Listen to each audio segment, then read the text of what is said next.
Hello guys, നല്ല നാടൻ ടേസ്റ്റുള്ളൊരു മോരുകറി ഉണ്ടാക്കിയാലോ. മൺചട്ടിയിലാണ് കേട്ടോ ഉണ്ടാക്കുന്നത്. 500 ഗ്രാം തൈരാണ് ഞാൻ അതിനായിട്ട് എടുത്തിട്ടുള്ളത്. ഒരു വിസ്ക് വെച്ച് തൈര് നന്നായിട്ട് അങ്ങോട്ട് അടിച്ചെടുക്കാം കേട്ടോ. പിന്നെ കുറച്ച് കറിവേപ്പിൻ്റെ ഇലയും കൂടെ ചേർത്ത് ഒന്നും കൂടെ അങ്ങോട്ട് അടിച്ചെടുത്തു. ഇനി നമുക്ക് ഇതിലേക്കുള്ള അരപ്പ് റെഡിയാക്കാം. 1/4 കപ്പ് തേങ്ങ, ചെറിയുള്ളി, ചെറിയ ജീരകം, മഞ്ഞൾപ്പൊടി.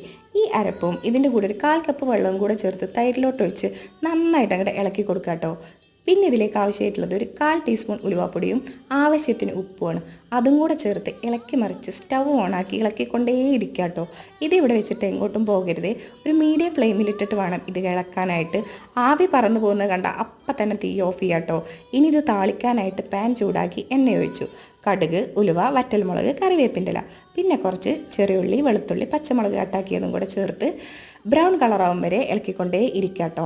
ബ്രൗൺ കളറായി കഴിഞ്ഞാൽ തീ ഓഫ് ചെയ്ത് നമ്മൾ കാച്ചി വെച്ച മോരിലോട്ട് ഒഴിച്ച് നന്നായി ഒന്ന് ഇളക്കി കൊടുക്കുക. നല്ല നാടൻ മോര് കറി റെഡി ആയിട്ടുണ്ട്. എല്ലാവരും ട്രൈ ആക്കുക.